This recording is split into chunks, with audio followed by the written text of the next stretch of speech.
تیسرا شخص آتا ہے اور اس کی خواہش یہ ہے کہ یہ جھگڑا ختم ہو جائے تو کچھ نہیں کہتا، ایک لفظ کہتا صلی علی النبی، سبحان اللہ، صرف اتنا کہتا صلی علی النبی، نبی پر درود پڑھو۔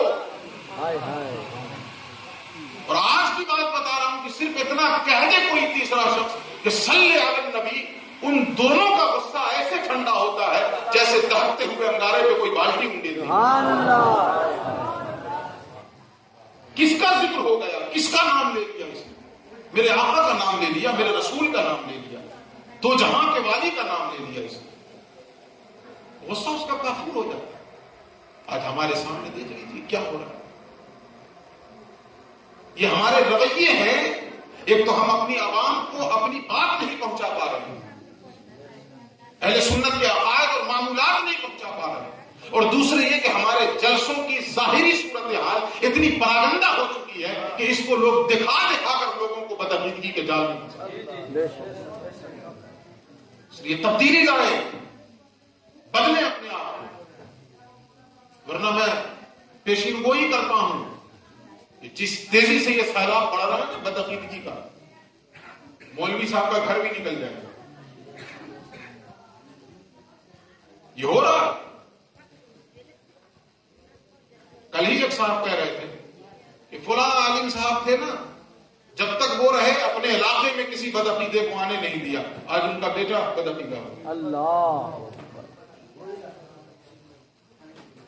ہمارے ہی سماج کا آدمی ادھر چلا جا رہا ہے، ہمارا آدمی ادھر چلا جا رہا ہے، ہماری طاقت کمزور ہو رہی ہے، ہماری جماعت کمزور ہو رہی ہے۔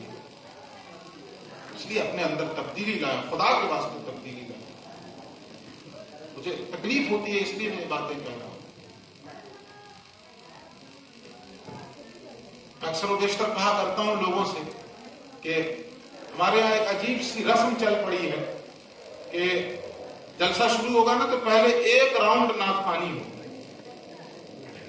کہیں کسی کتاب میں لکھا ہو کہ ایک راؤنڈ نعت خوانی ہوگی، اس کے بعد 2 بجے تقریر ہوگی؟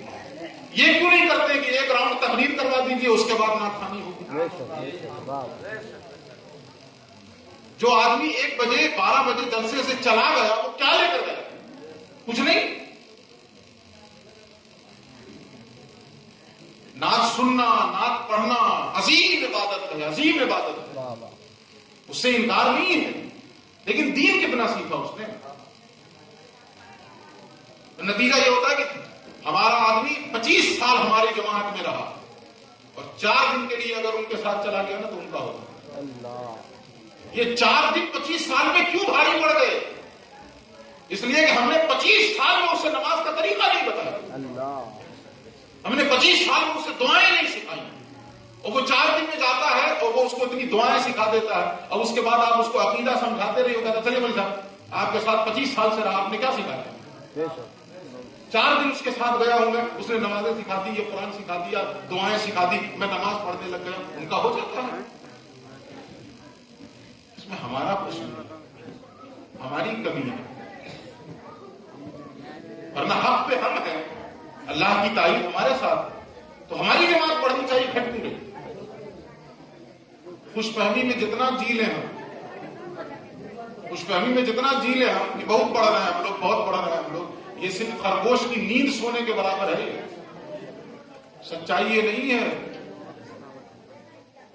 میں تو کہتا ہوں کہ کوئی ایک گاؤں آپ دکھا دیجیے، کوئی ایک گاؤں دکھا دیجیے، آپ بتا دیجیے، مجھے نہیں معلوم، آپ بتا دیجیے کہ آج سے 10 سال پہلے پورا گاؤں بدعقیدہ تھا اور آج پورا گاؤں سنی ہو گیا، کوئی ایک گاؤں دکھائیے مجھے۔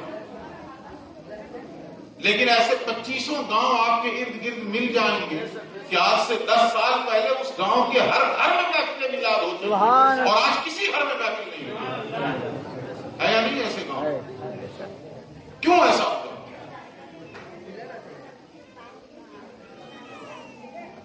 نہ ادھر ادھر کی تو بات کر، یہ بتا کہ قافلہ کیوں لٹا، مجھے رہزنوں سے غرض نہیں تیری رہبری کا سوال ہے، مجھے رہزنوں سے غرض نہیں تیری رہبری کا سوال ہے۔ ہم نے اپنی ذمہ داری صحیح سے نہیں ادا کی، کہاں سے اتنی آواز آ رہی ہے؟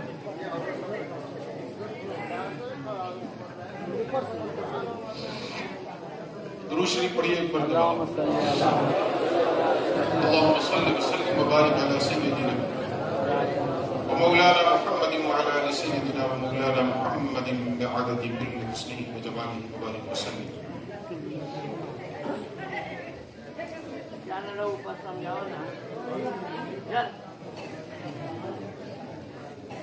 آپ حضرات بالکل سکون و اطمینان سے بیٹھیں. مجھے احساس ہے کہ آپ بہت دیر سے بیٹھے ہوئے ہیں, تھکے بھی ہوں گے, لیکن آپ سے زیادہ میں تھکا ہوں. 250-300 تقریباً 265 کلومیٹر گاڑی چلا کے آیا, بیٹھ کے نہیں, چلا کے آیا. ظاہر ہے کہ میں زیادہ تھکا ہوں, لیکن اس کے باوجود میں پورے حوصلے کے ساتھ آپ کے درمیان, آپ حضرات اگر دل جمعی کے ساتھ اور سکون و اطمینان کے ساتھ اور اس نیت کے ساتھ بیٹھیں گے کہ ہمیں کچھ سیکھنا ہے, تو انشاءاللہ العزیز میں اپنی بات پہنچاؤں. انشاءاللہ.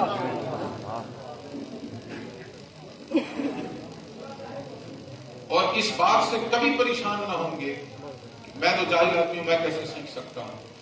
سکھانے والا اللہ رب العزت, وہ جسے چاہے سکھا سکتا ہے. اس کے لیے کوئی چیز پریشانی کی باعث تو ہے نہیں, تو قادر مطلق ہے, جب جس کو چاہے سکھا دے. میں ایک مثال دے رہا ہوں کہ اللہ کیسے سکھاتا ہے اور کیسے علم عطا کرتا ہے. 5 سال کا بچہ ہو, سگریٹ دیجیے اس کے منہ میں, آپ جلا دیں, اندر کھینچے گا یا باہر پھونکے گا؟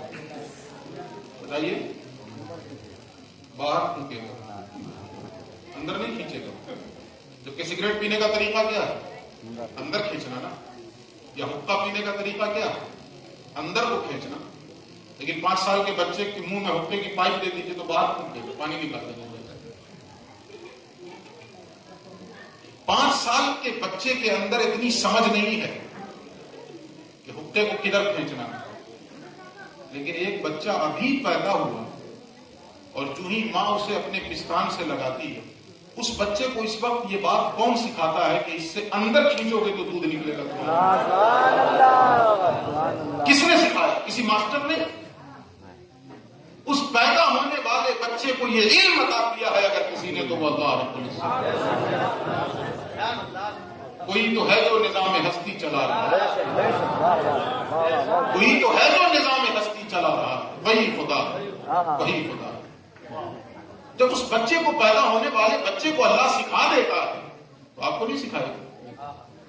لیکن تڑپ ہونی چاہیے, طلب ہونی چاہیے کہ مولا اس نیت سے بیٹھا ہوں کہ تیرے دین کا کوئی ایک حصہ ہی سیکھوں, کوئی ایک بات ہی سیکھوں, تو ضرور اللہ رب العزت سکھائے. وہ شیخ سعدی کا ایک شعر ہے نا کہ اے کریمے کہ از خزانے غیب گبر و ترسا وظیفہ خورداری, دوستانہ کجا کنی محروم تو کے بعد دشمناں نظر داری. اے وہ کریم جو غیب کے خزانے سے یہودیوں اور عیسائیوں کو روزی دیتا ہے, جو تیرے منکر ہے, تیرے دین کے دشمن ہے, تو انہیں بھی روزی دیتا ہے. دوستانہ کجا کنی محروم تو کے بعد دشمناں نظر داری.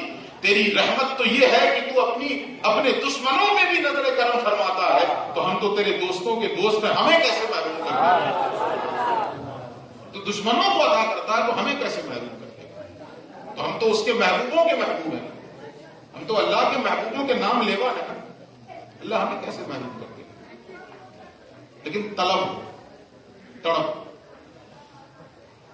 آج کی گفتگو کے لیے میں نے جن آیات کا انتخاب کیا ہے, ان آیتوں میں اللہ رب العزت نے ہمارا تعلق اپنے نبی سے کیسا ہونا چاہیے وہ بتایا. سبحان اللہ. اور آج کی گفتگو میں اسی کو سمجھنا ہے کہ ہم امتی ہیں تو بحیثیت امتی ہمارا اپنے نبی سے کیسا تعلق ہونا چاہیے. ان تعلقات کی دیواریں کیا ہوں گی, ان تعلقات کے زینے کیا ہوں گے, اسٹیپس کیا ہوں گے, قرآن نے کیا بتایا ہے, اس کو سمجھنا ہے. اور اس لیے سمجھنا ہے کہ اگر وہ تعلقات ہم نے قائم کیے ہیں تو شکر کا سجدہ بجا لائیں گے, اور اگر نہیں قائم کیا ہے تو اللہ سے توفیق مانگیں گے. اللہ سے بھیک مانگنے کے مالک کو توفیق دے دے کہ میں تیرے نبی سے وہ تعلق قائم کر لوں جو تو نے مجھے حکم دیا ہے اور تو نے مجھے بتایا. وہ سمجھنے کی کوشش کریں گے نا اس کو.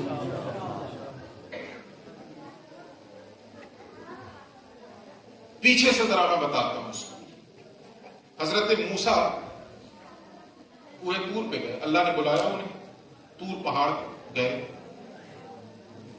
حضرت موسیٰ گئے کوہ طور پہ, اللہ سے ان کی باتیں ہوئی, کلام ہوا, گفتگو ہوئی. اللہ رب العزت نے کتاب عطا فرمائی توریت. ادھر حضرت موسیٰ کوہ طور پہ ہیں, ادھر ان کی قوم نے بچڑا بنا کے اس کی پوجا شروع کر دی. حضرت موسیٰ واپس آئے, دیکھا کہ جس قوم کو میں ایک خدا کے سامنے جھکا کے گیا تھا وہ قوم بچڑے کے سامنے جھکی ہوئی ہے, بچڑے کی پوجا کرنے لگی, شرک میں مبتلا ہو گئی.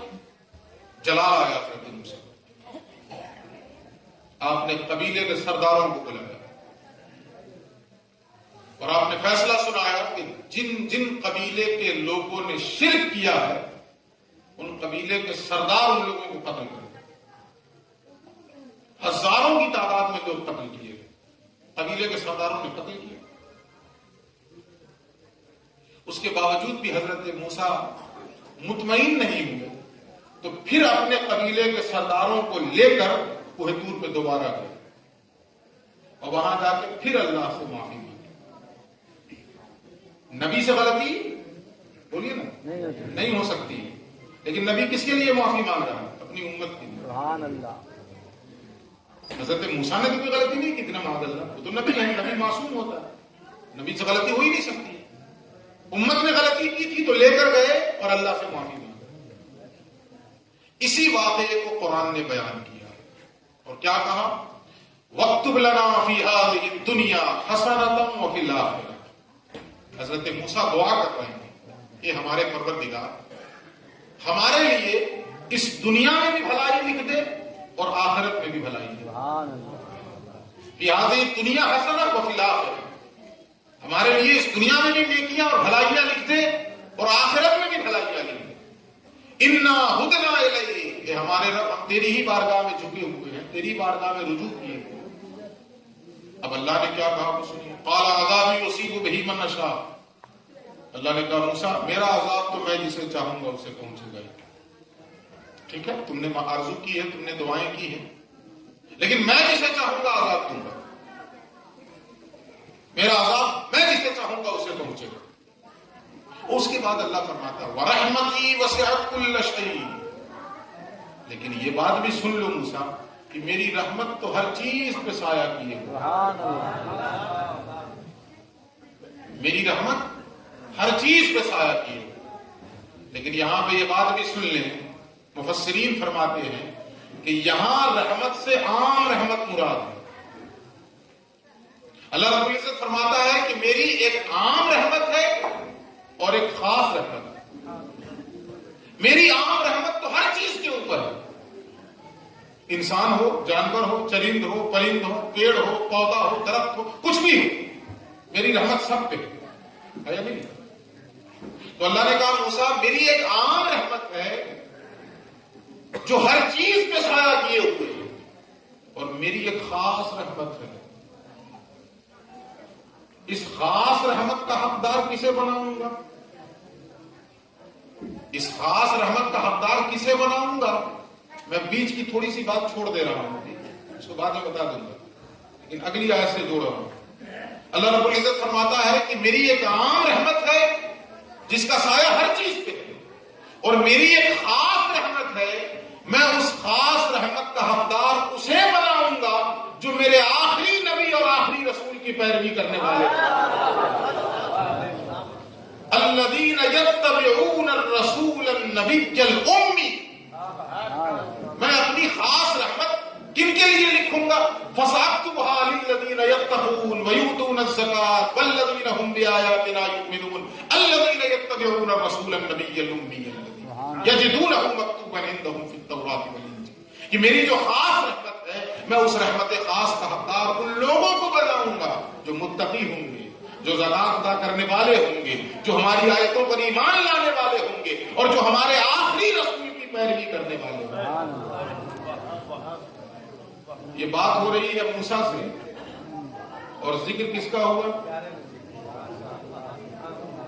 لوگ آج پوچھ رہے ہیں کہ میلاد منا رہے ہیں، کہاں لکھا ہے؟ میلاد کہتے کس کو ہے؟ نبی کی آمد کے تذکرے کو، نبی کی پیدائش کے تذکرے کو۔ ابھی موسیٰ سے گفتگو ہو رہی ہے اور اللہ رب العزت اس وقت اپنے نبی کا تذکرہ فرما رہا ہے کہ موسیٰ جو میری خاص رحمت ہے، عام رحمت تو سب پہ ہے، لیکن جو میری یہ خاص رحمت ہے، اس خاص رحمت کا حقدار تو اسے بناؤں گا جو میرے آخری رسول کی پیروی کرنے والا ہے۔ یہ میلاد نہیں تو اور کیا؟ یہ نبی کا تذکرہ نہیں تو اور کیا؟ اب کب تذکرہ ہو رہا؟ ہم تو پیدائش کے بعد کر رہے ہیں تو آپ دلیل مانگ رہے ہو، اللہ تو دنیا میں آنے سے پہلے تذکرہ کر رہا ہے۔ ہم پیدائش کے بعد کر رہے ہیں تو آپ دلیل مانگ رہے ہیں، کہاں لکھا ہے؟ کہاں لکھا ہے؟ یہ عجیب بے وقوفی کی باتیں، عجیب احمقانہ باتیں۔ میری عادت نہیں ہے کہ میں غلط جملے استعمال کروں گا، میں ان لوگوں کو بھی دعوت دیتا ہوں، آپ سمجھیں تو صحیح۔ میں تو چاہوں گا کہ اگر آپ غلط ہیں تو آپ سیدھی راہ پہ آ جائیں، میں یہ نہیں چاہوں گا کہ غلط ہے تو اور غلط ہو جائے۔ غلط ہے کوئی اور غلط ہو جائے، ہماری خواہش ہونی چاہیے۔ عالم عرب میں ایک بزرگ گزرے ہیں، شیخ محمد متولی الشعرابی، ان کی ملاقات ہو گئی ایک جوان سے جو کس قسم کا تھا؟ اس وقت تنظیمیں چل رہی ہیں IS کے نام سے، جو مسلمانوں کو مار رہی ہیں۔ کن کو مار رہی ہیں؟ مسلمانوں کو۔ تو اس جوان کا بھی یہی حال تھا، اسی تنظیم سے جڑا ہوا تھا کہ مسلمانوں پہ بم لگا کے کود جاؤ، مار دو سب۔ شیخ متولی الشعرابی انتقال فرما گئے، بڑے بزرگ گزرے ہیں، ان کی ملاقات ہوئی، توجہ سے سنیے گا اس بات۔ ملاقات ہوئی ان کی، انہوں نے اس جوان سے کہا یہ بتاؤ تم جو مسلمانوں کو بم مار دیتے ہو، گولیاں مار دیتے ہو، یہ تمہارے لیے جائز ہے؟ تو اس جوان نے کہا حضرت آپ جائز ناجائز کے چکر میں پڑے ہوئے تو ثواب کا کام ہے۔ اچھا ثواب کا کام ہے، وہ کیسے؟ کہا وہ لوگ مشرک ہیں، جیسا آج بھی کہا جا رہا ہے، اگر مسلمان خواجہ غریب نواز کے آستانے پہ چلا گیا تو شرک کر دیا، بزرگان دین کی قبروں پہ حاضری دے دیا تو شرک کر دیا، کھڑے ہو کے سلام پڑھ دیا تو شرک کر دیا۔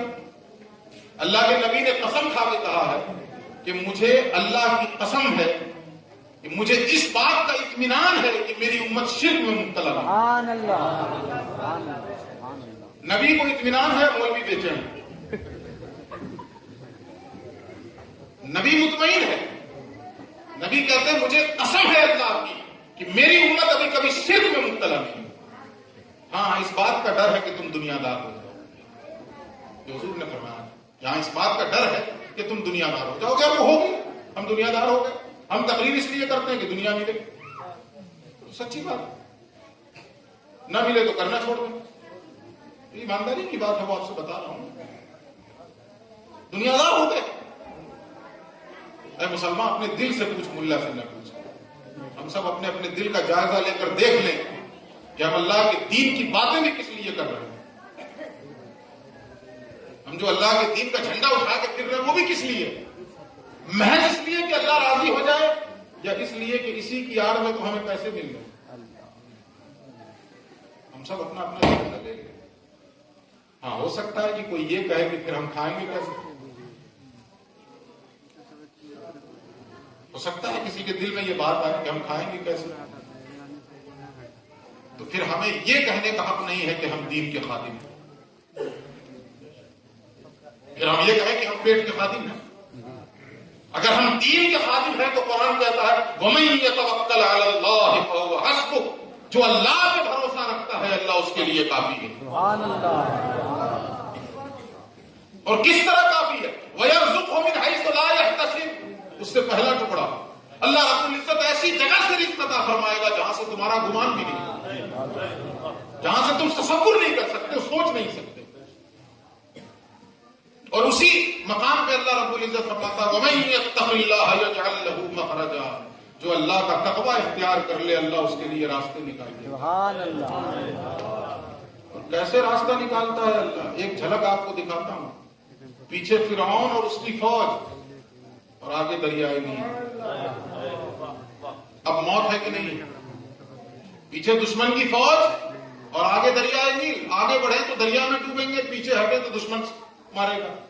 لیکن اللہ رب العزت نے اس آیت کی نشانی دکھائی، وَمَن يَتَّقِ اللَّهَ يَجْعَل لَّهُ مَخْرَجًا. جو اللہ سے ڈرتا ہے، اللہ کا تقوی اختیار کرتا ہے، اللہ اس کے لیے راستے نکالتا ہے. سمندر میں اللہ رب العزت نے راستے پیدا کیے اور موسیٰ اور آپ کے ماننے والے اس سمندر کے راستے سے پار ہو گئے. اور جب فرعون اور اس کی فوج داخل ہوئی تو اللہ نے پانی ملا دیا. راستے نکالے گی نہیں اللہ. تو اگر ہم یہ کہیں کہ ہم کھائیں گے کیسے اگر ہم پیسے نہیں لیں گے، تو پھر ہم یہ کہنا چھوڑ دیں کہ میں دین کی خدمت کرتا ہوں.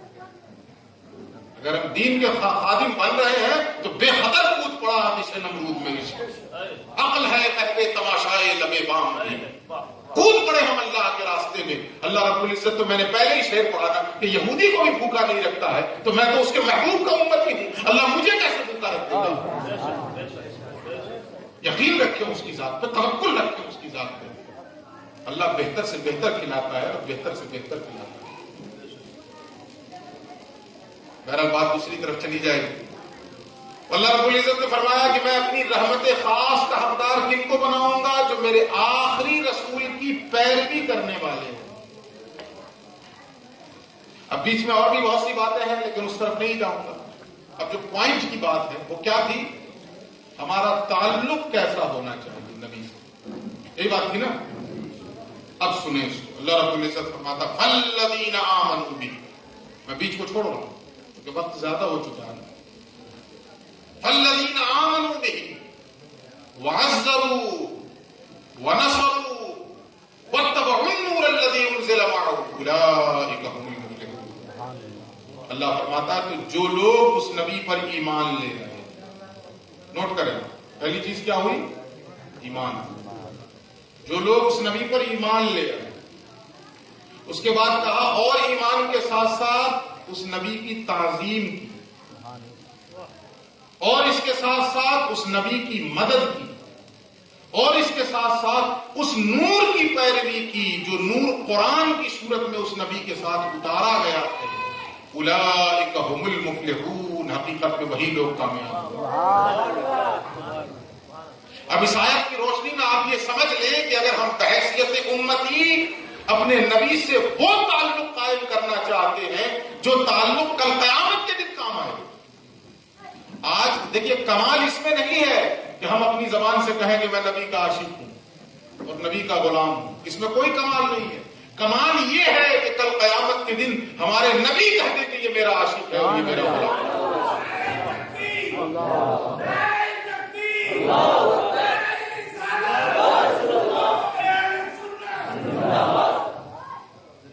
تو ہم اس بات کی کوشش کریں. آج ہم اپنے منہ سے کہہ رہے ہیں نا کہ میں نبی کا غلام ہوں اور نبی کا عاشق ہوں. ہم وہ اعمال کر کے دنیا سے چلے جائیں کہ جب قیامت کا دن آئے تو اللہ کے نبی خود کہہ دیں کہ فرشتوں اس سے کیا پوچھتے ہو، مجھ سے پوچھو یہ کون ہے. علماء فرماتے ہیں کہ جب قبر میں 3 سوال ہوتا ہے، من ربک، ما دینک، ما کنت تقول فی حق ھذا الرجل. حضور کا جلوہ دکھایا جاتا ہے. اور تیسرا سوال پوچھا جاتا ہے ان کے بارے میں کیا کہتے تھے. تو صوفیہ فرماتے ہیں کچھ ایسے بھی نبی کے عشاق ہوں گے اور نبی کے غلام ہوں گے کہ جب ان سے یہ پوچھا جائے گا تو نبی آگے بڑھ کے کہیں گے فرشتوں اس سے نہ پوچھو کہ میں کون ہوں، مجھ سے پوچھو کہ یہ کون ہے. تو ہم وہ کام کر کے جائیں، وہ تعلق قائم کر کے جائیں کہ کل قیامت کے دن ہمیں نہ کہنا پڑے کہ پروردگار میں تیرے نبی کا عاشق ہوں. ہمارے نبی خود کہتے ہیں کہ میرے مولا یہ تو میرا عاشق ہے، یہ تو میرا غلام.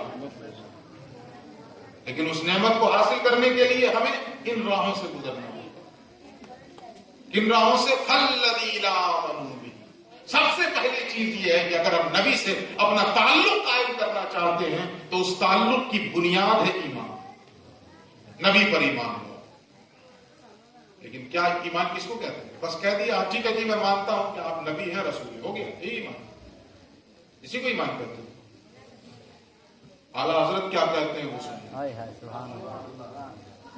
حضور پر ایمان لانا کہ کس طرح کا ایمان لاؤ.